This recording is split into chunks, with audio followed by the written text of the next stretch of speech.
भारत की automotive industry इस time एक बहुत ही इंटरेस्टिंग फेज से गुजर रही है, जहां एक तरफ ऑटो मेकर्स बहुत एक्सपेरिमेंटल हो गए हैं, वहीं पे ऑडियंसेस एंड बायर्स बहुत ज़्यादा ओपन माइंडेड हो गए हैं। नमस्कार, स्वागत है आपका ऑटो अनफिल्टर्ड के इस नए एपिसोड में, जहां हम बात करेंगे आने वाले कार लॉन्चेस के बारे में जो अगले 1 से 2 महीने में इंडिया में लॉन्च होने वाले हैं। और इस पे बात करने के लिए आज मेरे साथ है जागरण हाईटेक से करण रावत। हाय करण। Hi everyone. Hi sir. So we'll start this freewheeling conversation with the first car.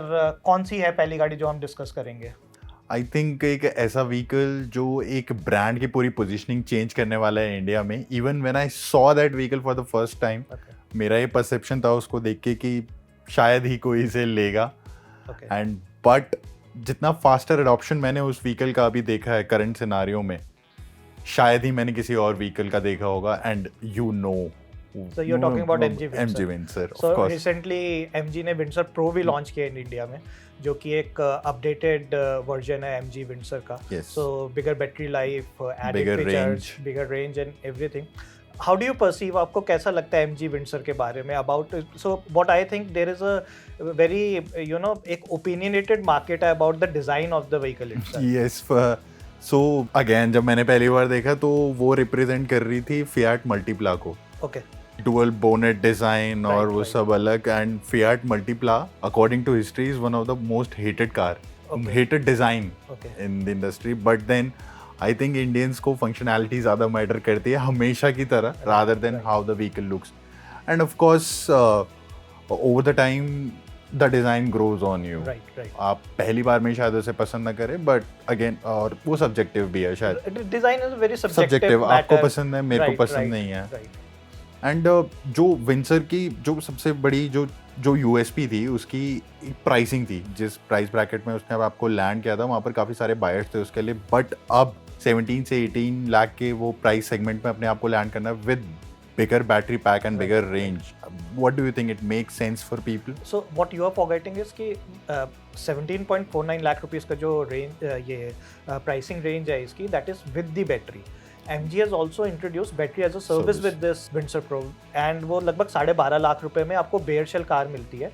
And then you can pay about ₹4 per kilometer to MG for running the car itself. तो अगर आप उसे ओवरऑल कैलकुलेट करेंगे, सो historically थोड़ा सा ये prove हुआ है कि जो मेट्रोपॉलिटन सिटीज़ होते हैं लाइक NCR में ऑलमोस्ट 10,000 किलोमीटर्स के आसपास एक मंथली एवरेज रनिंग होती है for any individual, sorry for the year. So अगर आप 5-7 साल भी गाड़ी को रखते हो, 50,000 70,000 अगर 4 से मल्टीप्लाई करते हैं, 3 लाख 4 लाख रुपए.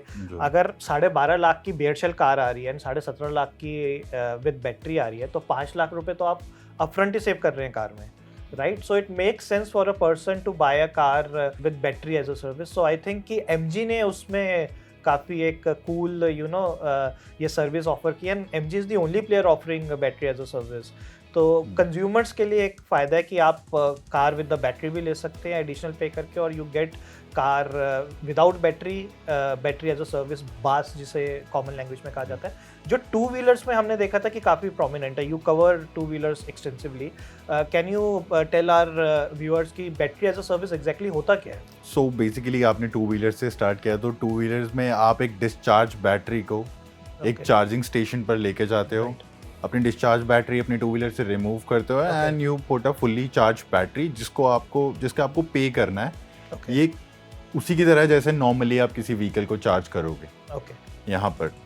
लेकिन ऑफ कोर्स अब कार में इतनी बड़ी बैटरी तो आप रिमूव नहीं करोगे. अब यहाँ पर आप MG Windsor जैसे आपको battery as a service plan दे रही है. आपको यहाँ पर जैसे आपने बताया ₹4 पर किलोमीटर देना है आपकी. लेकिन उसमें एक कैविएट है, जैसे कि आपको 1500 किलोमीटर्स आपकी मंथली रनिंग है. उसके बाद मे बी आपकी बैटरी की कॉस्टिंग चेंज हो जाएगी पर किलोमीटर. सो अब कितने लोगों की मंथली रनिंग शायद 100 किलोमीटर भी ना हो एक इलेक्ट्रिक व्हीकल में. हो सकता है ऐसा, डेफिनेटली हो सकता है. कई लोगों के पास मल्टीपल कार्स होती हैं, और मे बी कई लोगों की रनिंग जैसे कि आप कह रहे हो कि 3-4 हज़ार किलोमीटर भी हो सकती है. एंड प्लस यहाँ पर जो चार्जिंग है, अब आप कोई घर में चार्ज कर रहा है, कोई DC फास्ट चार्ज कर रहा है. घर में चार्ज करेंगे तो वहाँ पर आपकी जो यूनिट्स होंगी, आपको कितना चार्ज कर रहे हैं, जो आपके स्टेट वाइज जैसे भी आपकी कॉस्ट है वो अलग होगी। फिर डीसी फास्ट चार्जिंग यानी कि आपको वहाँ पर कमर्शियल यूनिट का पे करना पड़ेगा। तो यहाँ पर ना थोड़ा बहुत ये मुझे कंफ्यूजिंग लग रहा है। नहीं, what you are saying is काफ़ी हद तक वो सच है, क्योंकि थोड़ा सा तो कंफ्यूजिंग है ही है यूजर्स के लिए। व्हाट हैपेंस इज कि मार्केट में आज के टाइम में इतने ऑप्शंस अवेलेबल हैं, अगर आप उनको कंफ्यूज करोगे तो थोड़ा सा इनहिबिशन हो सकता है बायर्स के पास। लेकिन लुकिंग एट द नंबर्स, अगर आप MG विंडसर की सेल की बात करें, so it almost contributes 90% of the total sales. लगभग 5000 यूनिट उसने मंथ ऑन मंथ सेल कर रहा है वो, एंड MG की ओवरऑल सेल्स ही 5500 यूनिट के आसपास है, विच मीन्स कि MG Windsor, which you said in the earlier podcast में शुरू में आपने कहा था कि MG की अडॉप्शन विंडसर की जो रही है वो फास्टेस्ट रही है in the Indian market. But like obviously space is one of the biggest factor. Features भर भर के मिलते हैं MG विंडसर में। बैटरी की रेंज ज़्यादा मिल रही है, which is about 450 kilometre to a single charge, which is massive. You can think of intercity travel, which obviously with an electric car is still अभी लोग वो एक थोड़ा सा बैरियर है, स्टिग्मा अटैच्ड है उससे कि आप नहीं कर सकते finding charge, and it is still a hassle कि आपको पूरा रूट प्लान करना पड़ेगा। पेट्रोल कार्स के साथ you just have to find a petrol thing, या you have to find a petrol pump, but with electric cars you have to plan your route. But with this range 450 kilometres, I think दूसरी city या फिर उससे पहले आपको definitely intercity travel makes possibility, right. मेरे को तो ये लगता है कि कस्टमर्स के लिए एक अगेन एक एडेड बेनिफिट ही है। आपके पास 10-12 लाख रुपए का बजट है तो आप MG विंडसर रेगुलर वाली खरीद सकते हैं विद कम रेंज, राइट। अगर आपके पास 15, 17, 18 लाख का बजट है, you can go for the MG Windsor pro, और आप उसी बजट को कम भी ला सकते हैं again by using battery as a service. But अगर 18-19 लाख की रेंज में MG विंडसर प्रो जाती है, तब वो जाती है Hyundai क्रेटा की टेरिटरी में, राइट। और आने वाले टाइम में टाटा हैरियर भी आने वाली है, जिसकी हम बात करेंगे थोड़ी देर में। सो वहाँ पे थोड़ा सा डाइसी हो जाता है, because I don't think so कि आप MG विंडसर को किसी कैटेगरी में डाल सकते। It's not a hatchback, right, it's not a SUV, it's a CUV, which brings me to the second product, which we know is a hatchback, proper hatchback, and आने वाले दिनों में आने वाली है, that is the Tata Altroz का facelift, right? So what do you think about Tata Altroz? It's a very nice car, nice chassis, nice design wise, और यहाँ पर जो under 10 लाख जो hatchbacks हैं वो हमेशा से एक ही मैन्युफैक्चरर ने रूल किया है उस सेगमेंट को, which is Maruti, and still they are ruling this segment with the car you know is Baleno. So Baleno है, Swift है, वैगन-आर है, ऑल्टो है, ये तो हमेशा से ब्रेड विनर्स रही हैं। लेकिन स्विफ्ट एक ऐसा, स्विफ्ट एंड बलिनो स्पेसिफिकली, जो 5-7 लाख रुपए की रेंज की हैचबैक्स थी, वो आजकल प्रीमियम सेगमेंट में आ चुके हैं, right. So like you said कि जो पहले 3-4 लाख रुपए कोई खर्च करना चाहता था ऑन अ हैचबैक, नाउ वो 6-7 लाख रुपए खर्च करने में उन्हें कोई दिक्कत नहीं है, right. And that is why शायद ये प्रीमियम हैचबैक का सेगमेंट थोड़ा सा बूम कर रहा है। एंड यहाँ पर जैसे कि अब जो SUV ट्रेंड है पूरे ऑल ओवर वर्ल्ड में फैला हुआ है, वहाँ पर अब 10 लाख से under people are opting for crossovers which are raised hatchback, right. Venue हो गई, सोनेट हो गई और पंच हो गई, काफ़ी सारे ऑप्शंस अवेलेबल हैं डिफरेंट ब्रांड्स की तरफ से। सो आई थिंक यहाँ पर जो हैचबैक प्रोपोजिशन है उसको और एंटाइसिंग बनाने के लिए भी इन हैचबैक्स को एक अलग प्राइस कैटेगरी में ले आए, ताकि more features, better engines, better design, so that उसका अडॉप्शन भी अभी रहे, जो कि धीरे धीरे it is diminishing. What I have seen is कि लोग compact SUVs like Sonet, Venue, Brezza for that matter, इन सबको तो SUV समझते हैं, लेकिन पंच, C3, एक्स्टर वाला जो सेगमेंट एक बीच में कहीं आ रहा है, जैसे सब कॉम्पैक्ट भी कुछ लोग कहते हैं, राइट, कुछ माइक्रो कहते हैं, कुछ मिनी कहते हैं, वो सेगमेंट की अडॉप्शन है। Punch like one of the best selling cars, but again उसकी कैटेगराइजेशन एज अ हैचबैक है या एज एन SUV है, वो स्टिल एक question mark. And that is why जो ये प्रीमियम हैचबैक सेगमेंट है, जहाँ पे ऑल्ट्रोज फॉल करती है, ये अपने सेगमेंट में तो कम्पीट कर ही रही है। सो मारुति में you have the Baleno and the Fronx, and Hyundai में यू हैव द i20, ये वहाँ पे भी कम्पीट कर रही है, जहाँ टाटा के पास पंच, Hyundai के पास एक्स्टर एंड Citroën के पास C3 आ जाती है। And plus you have 3 engine options जो आपको किसी भी दूसरी प्रीमियम हैचबैक में नहीं मिलते। You have CNG in Maruti, but you don't have CNG in i20, but Altroz में आपके पास डीजल है, सीएनजी है and of course petrol and तो नॉट है। जस्ट एनी सीएनजी, टाटा ने जो सीएनजी के डिज़ाइन पे काम किया, द टैंक इन इटसेल्फ, क्योंकि अभी तक का जो सबसे बड़ा इशू था सीएनजी का, एक तो वो टाइम लेती है फिल होने में, सेफ्टी के भी कुछ इश्यूज थे।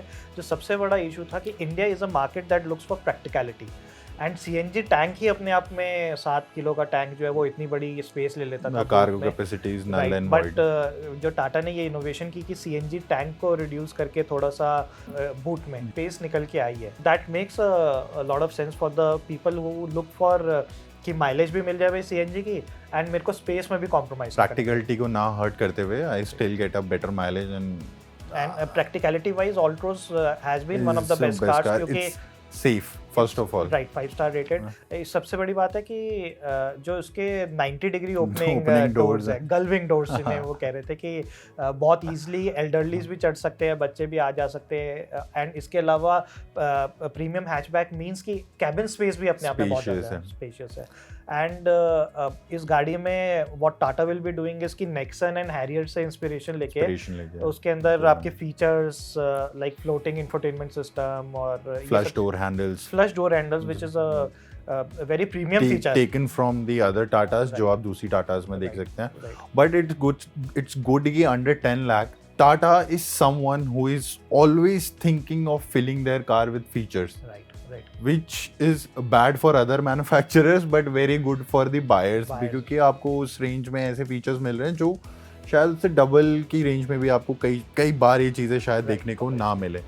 दोनों व्हीकल्स जो अभी हमने डिस्कस किए आर वेरी, मतलब हम यहाँ पर देख रहे हैं कि डिफरेंट सेट्स ऑफ कस्टमर की ओर टारगेट करते हुए आपकी पर्सनालिटी, आपकी डेली यूज के हिसाब से आपके पास आज बहुत सारे ऑप्शंस अवेलेबल हैं। जो उनमें दोनों में कॉमन थ्रेड है वो ये है कि अफोर्डेबिलिटी को प्रीमियमनेस के साथ मिक्स कर रहे हैं, and which brings me to the third product, क्योंकि अब प्रीमियमनेस की हम बात कर रहे हैं तो हम किया को पीछे नहीं छोड़ सकते हैं, बिकॉज किया इज समवन इन 2019 जब वो इंडिया में पहली बार आए थे विद देयर सेल्टोस, उन्होंने लोगों को ये दिखाया था कि एक इंटरनेशनल क्वालिटी कार क्या हो सकती है, and that is why it became such a huge success within no time, and now Kia is coming up with Clavis. तो थोड़ा सा ऑड नाम है Kia Clavis, but it's a very interesting car that is coming in market. And what do you think कि अब यहाँ पर मेरे पास कैरेंस पहले से अवेलेबल थी, एंड कैरेंस में मेरे पास बहुत सारे, आई डोंट थिंक कि कोई और भी आपको CUV या फिर MUV कोई ऐसी मिलेगी जो आपको इतने सारे इंजन ऑप्शंस दे, इतने सारे ट्रांसमिशन ऑप्शंस दे। आपके पास मैनुअल से लेके automatic, CVT, I don't know how many they are, you have DCT also for Carens. तो इंजन ऑप्शंस बहुत सारे हैं जो आपको मारुति की XL6 या मैं कहूँ आपकी अर्टिगा में आपको नहीं मिलते। तो यहाँ पर मुझे रीजन समझाइए, मतलब और उस प्राइस रेंज भी जहाँ वो लैंड करने वाले हैं। आई थिंक इज कि क्या हुआ ना, MPV एक सेगमेंट इरप्ट हुआ बहुत क्विकली। पहले MPVs आती थी, शुरू से आती आई है इंडिया में, Sumo was one of the most successful, पॉलिस ने कितना मार्केट किया, देन इनोवा आज के टाइम की, इनफैक्ट कितने ही 10 साल से इनोवा रूल कर रही है। तो MPV का मार्केट तो इंडिया में शुरू से था, राइट, लेकिन कहीं ना कहीं ऑटोमेकर्स कभी none of the manufacturers were interested नहीं थे। देन केम मारुति ने गेम चेंज कर दी विद अर्टिगा, राइट। 10 लाख के नीचे आपको 7 सीटर कार मिल रही है which is good in running, अच्छी डिज़ाइन है, सब कुछ है। उसको उन्होंने निकाला XL6 फॉर फैमिली। XL6 का रीजन भी बता दो क्यों निकाला है। मतलब थोड़ा सा टैक्सी ऑपरेटर्स ने ज़्यादा उसको अर्टिगा को अडॉप्ट कर लिया बहुत जल्दी, और रीज़न भी बनता है क्योंकि सस्ती गाड़ी थी, 7 सीटर आती थी, फ्लीट ओनर्स के लिए बहुत अच्छा एक बात मैं यहाँ पर बोलना चाहूँगा कि if a fleet owner is taking a particular vehicle for taxi, that doesn't mean कि वो vehicle बेकार है। नहीं, obviously not. मेरे हिसाब से if a taxi fleet owner is adopting a certain model of vehicle, that means it is the best in its segment. आपके जितने पैरामीटर्स नहीं, टैक्सी वालों के तो उनसे ज़्यादा होंगे। But Maruti was quick in thinking, उन्होंने XL6 इसलिए निकाली कि एक तो थोड़ी सी इमेज भी मेकओवर हो गई, थोड़ी प्रीमियम भी हो गई, लुक्स भी अलग हो गए। The same model is being now replicated by Kia in terms of Carens and Kravis. So like you were asking कि क्या रीज़न रहा, तो मारुति ने कैपिटलाइज किया 10 लाख का सेगमेंट। yes. 20 लाख के सेगमेंट में कहीं ना कहीं XUV बैठी हुई थी, अगर आपको हाँ। याद हो, जब महिंद्रा ने XUV 700 निकाली थी as a replacement to 500, it was priced around although similar, तो सस्ती थी, 13-14 लाख से स्टार्ट होती थी, हाँ। बट उसके हायर सेलिंग मॉडल जो थे वो 20 लाख के आसपास, यस, 15 से 20 लाख में, जिसमें फुली लोडेड और मिल अब जाते तो थे। बहुत ज़्यादा एक्सपेंसिव है। बहुत ज़्यादा है। तो 20 लाख रुपए में XUV, फिर Hyundai अपनी लेके आई थी Alcazar, विच वाज क्रेटा का थोड़ा बड़ा वर्जन, बट उन्होंने इस बार जो अपडेट निकाला अल्काजार में, it makes it a completely different car. क्या नहीं मिलता आपको उस गाड़ी It's a terrific car, I think. Terrific car, Looks wise, space wise, features and wise. Hyundai की प्रीमियमनेस है उसमें। yes. लेकिन वो भी कहीं ना कहीं वही एक शोरूम 16-17 लाख से जाती है, तो वही ऑन रोड 20 लाख का सेगमेंट आता Yes. है। कारंस ने क्या किया, जब कारंस लॉन्च हुई थी, उन्होंने ये बीच में ब्रैकेट पकड़ा, 10 से 20 लाख के बीच का ब्रैकेट, जो इस टाइम पे एम्प्टी था मोस्टली, ठीक है, जिसकी वजह से कारंस काफी सक्सेसफुल होगी। एंड आई थिंक कोई फ्यूचर में इस कैटेगरी में लैंड करने भी नहीं वाला अपने आप। सो अभी क्या हुआ ना, लेकिन यही इसका थोड़ा सा वो भी बन गया, एक तो कारंस काफी टाइम से अपडेट नहीं हुई। हाँ, Hyundai ने अपनी गाड़ी अपडेट की, XUV की सेल्स धमाकेदार चल रही है। कारंस को like you said fleet owners ने भी काफी प्रेफर किया, जो अगेन उसकी इमेज क्राइसिस होने लग जाएंगे उसके साथ, फिर से कारंस के साथ। इफ यू रिमेंबर, महिंद्रा ने मरात्सो निकाली थी अपनी, हाँ, शार्क डिजाइन के ऊपर की, तो कहीं ना कहीं कारंस ने वो फुलफिल किया, क्योंकि किया की इमेज ऑलरेडी एक प्रीमियम व्हीकल मेकर की है। इसके अलावा उसके प्रोडक्ट्स बहुत अच्छे हैं, राइट, क्वालिटी वाइज, चाहे आप JDA डीलर रैंकिंग ले लीजिए, चाहे आप सेफ्टी रैंकिंग्स ले लीजिए, Kia cars are at the top of the graph.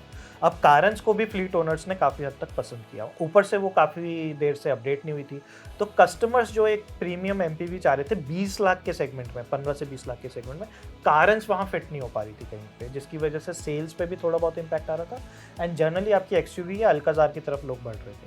अब with Clavis, so Clavis is essentially Carens but with more updated features, better design and और फीचर्स में जैसे पैनोरामिक सनरूफ वगैरह, ये वो digital instrument cluster and everything. So this is exactly the same model जो उन्होंने replicate किया था with Sonet and Syros, both compact SUVs। ज़रूरत नहीं थी, आपके पास एक सोनेट है ही है, अच्छी खासी सेल होती है, 8-10 हज़ार यूनिट, आपके पास फिर सेल्टोस आ जाती है जो मिड साइज में चली जाती है, तो आपको सीरोस की कहीं ज़रूरत नहीं थी। लेकिन व्हाट किया प्लेड स्मार्टली इज़ कि हम सोनेट तो देंगे ही देंगे, साथ में एक और गाड़ी देंगे टॉल बॉय डिज़ाइन में, जो उसी कैटेगरी की है, लेकिन क्योंकि वो टॉल बॉय है उसके अंदर स्पेस और निकल के आ जाएगी।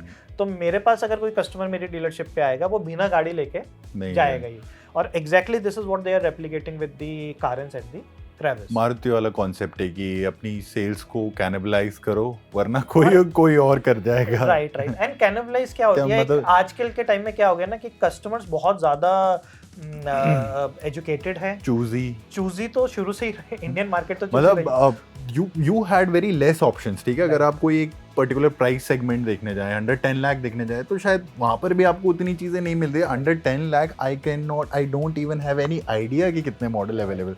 I never wished to count them also because I knew there are so many things to buy. And now you are saying कि हर प्राइस सेगमेंट में हर तरीके के ऑप्शंस ब्रांड आर पुटिंग, मतलब I think 10 to 20 lakh is the new big segment जो हम पहले हमारे लिए 5 to 10 मान लीजिए। I think 10 to 20 is the next big thing in India. आपकी compact SUV, mid size SUV, premium MPVs, आपकी sedans, mid size sedans, everything is lands in that segment. But having said that, आप बात कर रहे हो 10 से 20 लाख के segment की, मैं आपका ध्यान लेके जाना चाहूँगा एक 50 लाख 40 से 50 लाख के सेगमेंट में, क्योंकि वहाँ पे एक नई गाड़ी आने वाली है विच इज Volkswagen की गोल्फ GTI। तो उसके बारे में क्या ओपिनियन? मतलब अभी I went to this launch of the Tiguan R line. Right. So basically they are bringing these vehicles through a special agreement between the governments of two countries, where you bring in a specific number of vehicles जो आपको basically less taxed होते हैं as compare to fully built unit. है तो CBU ही, completely built unit, but वो taxation के under उतना नहीं फॉल करते, क्योंकि लिमिटेड यूनिट्स में एक ट्रेड एग्रीमेंट है दोनों कंट्रीज के बीच में, जहां आप एक सर्टेन यूनिट्स ला सकते हैं, देन आपको उस प्राइस पॉइंट पे अवेलेबल है। But then again India is a market जहां 50 लाख रुपए आज मेरे जैसे बंदे को आप बोलें दे कि buy a car, even I think myself as an educated person in terms of cars, पता नहीं दूसरी चीज़ों के बारे में, बट कार्स के बारे में I will still vouch for a German badge, which is weird. VW is also German, but I would think of Mercedes or Audi or the big threes. The big threes, German, Yeah, right. or maybe some other good things from Japanese man or what. Japanese से तो कुछ है ही नहीं, sorry. Fortuner है आपका. Fortuner, even Fortuner यार. Right. Why not Fortuner? Why not Fortuner? चाहे उस गाड़ी में हो ना हो, उस गाड़ी की एक अलग इमेज है इंडिया में, and I would love to be associated with the image of an Fortuner. But what I think is कि Volkswagen मतलब globally top That's my question कि that's my thing कि will Indian buy a VW which cost 50 lakh rupees? So the thing is कि पहले तो आपको ये समझना पड़ेगा कि VW दुनिया के टॉप 3 ब्रांड्स में आता है. Yes. तो उसमें क्या होता है कि उनके पास वो समझ है. And they own the world. I think the number of brands they Brands own under so their own. हमारे व्यूअर्स के लिए Volkswagen, Skoda, Lamborghini, Audi, Ducati ऐसे There कौन सा are n number of brands which comes up. So उन्होंने कुछ study की है और उसी के हिसाब से they came up with the R-Line because Tiguan was a very good car, a fantastic car of its time. Unluckily वो चली नहीं, but it was a fantastic car. जो उसकी ड्राइव क्वालिटी थी, जो इंजन परफॉर्मेंस थी, जो बिल्ड क्वालिटी थी, वो बहुत अच्छा था. सो आई एम होपिंग कि R-Line भी जितना भी यूनिट्स आ रही हैं वो सक्सेसफुली Volkswagen सेल कर पाए. लेकिन हम जो बात कर रहे हैं Golf GTI की, if you remember Golf GTI जो है वो कहीं ना कहीं पोलो की image, because it's a premium hatchback, fun little hatchback with the performance oriented, build quality of Volkswagen, performance of good sporty car. तो वो Golf GTI वो कहीं ना कहीं पूरा करेगा. और इंडिया में ऐसा नहीं है कि सारे ही वैल्यू ओरिएंटेड कस्टमर्स हैं. ऑब्वियसली ऐसा नहीं है. यहाँ पे कई लोग जो हैं वो परफॉर्मेंस के लिए भी व्हीकल्स लेते हैं. एंड जैसे हमने कहा कि जो 5 और 10 लाख का जो सेगमेंट था, जो वाइड स्प्रेड फिनोमेना था इंडिया में कि इसके अंदर ही कार ले रहे हैं, right. अब वो 15-20 पे चला गया है. That people have money in their pockets, जेब में है.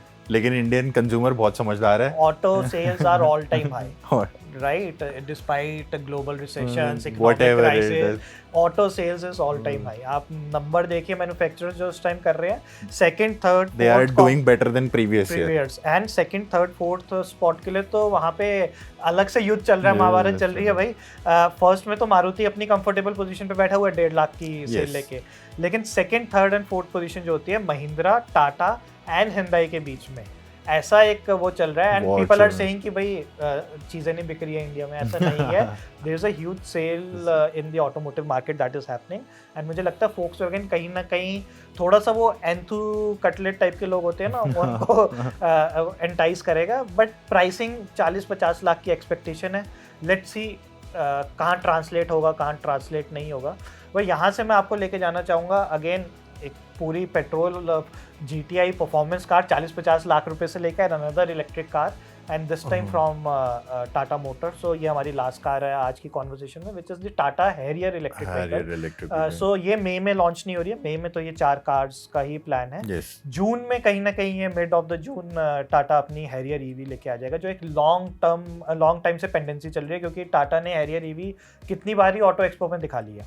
राइट, मतलब अभी रिसेंट में भी मैं हैरियर EV देख के आया. बट हाँ, the one thing which we expect from Tata is कि Tata being a like hardcore SUV brand, started as a SUV brand in India and now 4-wheel drive ऐसा एक फंक्शन था जो miss कर रहे थे. वो यूज़ करें ना करें, बट उसको वो फीचर चाहिए अपनी गाड़ी में, it is paying that much money. And finally we'll see a 4-wheel drive functionality in a Tata after so long, which जो कि चलो कोई बात नहीं, इलेक्ट्रिसिटी के थ्रू ही आ गया है हैरियर में. And like you pointed out earlier, जो आपने ऑल्ट्रोस के टाइम बोला था, Tata is the only manufacturer जो कि एक्सपेरिमेंट, इतना हार्डकोर एक्सपेरिमेंट कर रहा है. Petrol, diesel, CNG and electric. And electric तो इस हद तक कि while everyone was thinking कि महिंद्रा अडॉप्ट कर रहा है electric journey. If you remember XUV 300 का उन्होंने बहुत इनिशियली इलेक्ट्रिक लेके आए थे. रेवा खरीदी थी मैनी से, जो उन्होंने E2O कन्वर्ट की. Mahindra electric division is born out of Reva project. But Tata ने इसको कैपिटलाइज किया. एंड इस कदर कैपिटलाइज किया कि हर सेगमेंट में हर गाड़ी का इलेक्ट्रिक हर वर्जन बॉडी टाइप अवेलेबल है. So they have Tiago, Hatchback. Tigor, Punch, Nexon, उसके बाद आपका Curvv, and now with the Harrier वो अपना एक पूरा सर्कल कंप्लीट करना चाह रहे हैं. एंड हमने एक्सपो पे वो भी देखी थी सियरा. आपने तो एक वीडियो भी बनाया सियरा के ऊपर, the OG SUV of India, right. So Sierra भी उन्होंने इलेक्ट्रिक वर्जन में दिखाई थी. रिमेंबर? सो दिस शोज कि how much Tata is interested into electric vehicles and how much they believe कि इलेक्ट्रिक व्हीकल्स फ्यूचर होने वाले हैं ऑटोमोटिव इंडस्ट्री का एंड मोबिलिटी सेगमेंट का. But what's your take on Harrier as a car overall? See Tata के जो designs हैं, जो बहुत प्रीवियस डिजाइन्स है, आई do not used to like it. Okay. And but now after Pratap Bose, they are traversing into a very different direction of design. I think they look terrific on the road. Most of the people are maybe buying a Tata because of the design. Right. I think they look fantastic on road. In fact, ये Harrier भी अपने में कितना radically unique design है. अगर आप देखें कोई भी गाड़ी Harrier के तरीके से दिखती नहीं है. Curve, very international design, very global design, and color options also. Color options, not just the designs, colors भी वो ऐसे लेके आ रहे हैं जो कोई और automaker नहीं लेके आ रहा है. And we have already talked कि how much feature packed every vehicle is when it comes to price की इस price segment पे they are really packed. And maybe if we are seeing a Harrier electric in future, a Safari electric will also be there. There's quite a possibility. There's quite a possibility. As we said कि हर body segment, हर type में आपको electric, diesel, petrol, CNG, everything is there. But do you think कि Tata Harrier will be a success? क्योंकि मुझे लगता है कि कहीं ना कहीं वो 15 से 20 लाख के सेगमेंट में चली जाएगी, which is a dead space right now because 15 से 20 लाख में as such उतनी बड़ी आपकी क्रेटा आती है, but then Harrier is bigger than the Creta, right? And आपकी महिंद्राज आती हैं, लेकिन 2025 लाख के आसपास, चाहे वो BE हो चाहे वो आपकी XEV हो, राइट. एंड हमने जैसे इलेक्ट्रिक कार्स की बात करी, अभी विंडसर का बहुत फास्ट अडॉप्शन हुआ है because it was priced rightly priced. Tiagos दिख रही हैं, I see many Citroens in fleet, but then मैं उस प्राइस सेगमेंट को इमेजिन कर रहा हूँ कि यहाँ पर बंदा इलेक्ट्रिक कार लेने को तैयार है, बट वो जो सेगमेंट आ जाता है जहाँ हम बात कर रहे हैं, जहाँ हैरियर इलेक्ट्रिक अपने आप को लैंड करेगी, वहाँ पर आई थिंक अभी भी मुझे लगता है कि इलेक्ट्रिक कार्स लोग इतनी नहीं लेना पसंद कर रहे हैं. इलेक्ट्रिक की जितनी जल्दी अडॉप्शन हो रही है and the way we are seeing electric cars on road, अब तो गवर्नमेंट ने वो जो इनिशिएटिव निकाला विद ग्रीन नंबर प्लेट वाला, उसकी वजह से स्पॉट करना भी कितना आसान हो गया है, राइट. सो इलेक्ट्रिक कार्स बहुत दिखती है, स्पेशली इन दिल्ली NCR और टियर 1 सिटीज, बहुत ज़्यादा दिखती है. तो कहीं ना कहीं वो जो नोशन था कि electric cars are suppose to be the second car, हाँ, is not right. I think वो कहीं ना कहीं शैकल ब्रेक हो रहा है, क्योंकि बहुत सारे लोग ऐसे हैं जो सिर्फ ऑफिस एंड घर के कम्यूटिंग करते हैं, and once in a blue moon 6 महीने में एक बार कहीं पहाड़ों पे जाना है, वो लीज पे लेके, रेंट पे लेके या कैब करके चले जाएंगे, या आजकल तो पब्लिक ट्रांसपोर्ट में ये सब Vande Bharat flight rates and सब छोटे मोटे सिटीज़ तो कनेक्ट हो ही गए हैं. तो आई थिंक कि वो कहीं ना कहीं लोग समझ रहे हैं कि इलेक्ट्रिक कार फ्यूचर है और हम आज ही फ्यूचर को अडॉप्ट कर लेते हैं. It's not just about the high price, लोग उसके साथ आने वाली जो और एस्पेक्ट्स हैं वो भी देखते हैं, लाइक सेरीन ड्राइविंग एक्सपीरियंस, आवाज़ नहीं, आप कंफर्टेबली ट्रैवल कर रहे हो. For charging you can charge it at home, अगर आपके पास वो फैसिलिटी अवेलेबल है, आपको पेट्रोल पंप जाने का टाइम बच रहा है. And the third best thing is it is good for the environment, I think. And lastly, what you are missing is maintenance. Maintenance नहीं है. कोई parts नहीं है, कोई कुछ engine नहीं है, तो maintenance जो है काफ़ी कम पड़ जाती है. So right, so what we have seen कि मई और जून में कौन सी 5 बड़ी गाड़ी आने वाली है, एंड आगे भी हम ऑटो अनफिल्टर्ड में कवर करेंगे अपकमिंग कार्स, इसके अलावा interesting conversations around the auto industry as a whole. So अगर आप not just launches, right, so keep following us, keep liking our channel and subscribe to Jagran High Tech.